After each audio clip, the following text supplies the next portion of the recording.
If you notice, a lot of these lists don't mention Latin Americas for banking, and you might wonder, well, there's so many good residency options in Latin Americas, why do I not bank there? It's so easy to get a bank account. A lot of Latin countries actually let you open a bank account as a foreigner without even having a residency.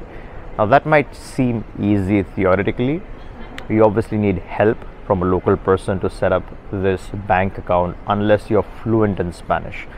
So that's the easy part of it, right? You find someone, you show your passport, you have a temporary address, you open a bank account. All's easy, all's cool. The problem starts after that, right? So if your transaction amount is as low as $10,000, right? That's the threshold in most cases in some of the Latin countries. There's going to be questions on why you're getting in those funds, what are the source of funds. So banking is tough. It's not as easy as it is with some of the Asian countries. Asian countries are used to high volumes of monies, or even the Middle East, right? Countries like Dubai have a lot of people pumping in big amounts of money. So banking is easy. The bankers are used to large inflow and outflow of cash.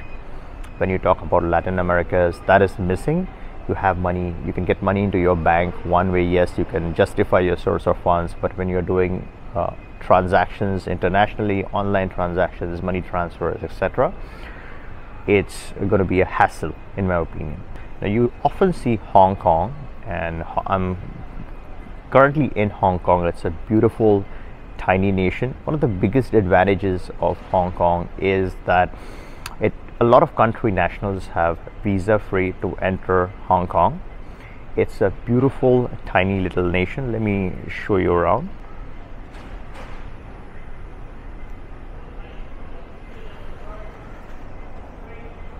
It's beautiful mountains. It has a great airport with a lot of connectivity to different countries. So if you're creating a bank account in Hong Kong, let's say you're traveling here for business, you have a beautiful location for your layover, and you have flight connections to a lot of countries. A lot of great options with Hong Kong. Banks, they're big banks. One of the biggest ones is right there, is the HSBC bank, right? Obviously a safe one. It's one of the well-known, well-reputed names globally. Even when you're doing the Turkish CBI, you do have an HSBC option in Turkey. Hong Kong always appears in almost all the lists. And the big reason why you would consider Hong Kong is if you're trying to diversify large amounts of cash. So the inflow and outflow is going to be easy, and the questions that are going to be asked is relatively low because they would do the background work, right? So the bankers are smart. Bankers are used to money, especially Chinese nationals will be transferring in and out a lot of money. So for that reason, Hong Kong stands number one in almost all the lists. Similarly, I think Singapore also is a legit one if you're looking at high volume of money. Anything below $250,000, don't think about opening an account in either of these countries. Again, these are good if the volume is very high. The next on the list is Germany. A lot of people talk about Germany. Germany is a legit one because it's secure, it's stable, it's that jurisdiction where you can transact high amounts of money. The next one on the list is Switzerland. I'm particularly not a very big fan of Switzerland for offshore banking because it's a very obvious one. Yes, you have a Swiss bank account, you have your money stashed abroad in a foreign jurisdiction. So I think the reputation is somewhat of an issue for me with Switzerland. Very obvious offshore reputation. You don't want that, right? The same is the deal with Cayman Islands. People know the deal, right? There's also Belize and Panama that appears on this list. It used to be a good option in my opinion, not anymore, because both these countries are on the FATF grey list. So even if you're not doing anything wrong, there's going to be extra scrutiny. There's going to be a couple of extra forms. There's going to be a couple of extra questions that you might need to answer. And the whole point of all of this is to have less hassle and not more hassle. People also talk about Georgia and Armenia. Now, one of the biggest issues with your banking in Georgia or Armenia, I feel, is because it's easy, it's kind of scary. It's unstable in some ways. The rules are going to constantly change because it's so easy, and you might have signed up for something. Guess what? The next day, something drastically has changed.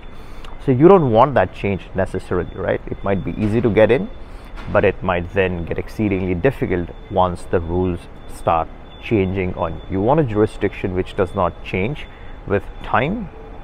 So for that reason, although Armenia or Georgia are not on the FATF grey list, I feel they're very unstable banking jurisdictions, and I'll try to avoid them unless, of course, you're having very low amounts of money in those countries.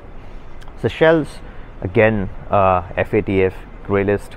I don't like any country that is on the FATF grey list, especially for banking purposes. Once it gets out of grey list, you want to monitor it for some time, right? It has just gotten off the grey list, so it's not as if everything is back to normal. There's still going to be some checks, so you want to be mindful and watchful of a jurisdiction that's just got off the grey list. The other one is UAE. Again, the same deal. It used to be a great banking jurisdiction before, but with the FATF grey listing, I feel, although this makes a lot of the lists in 2024, this does not make a lot of sense to me. The other one is Mauritius.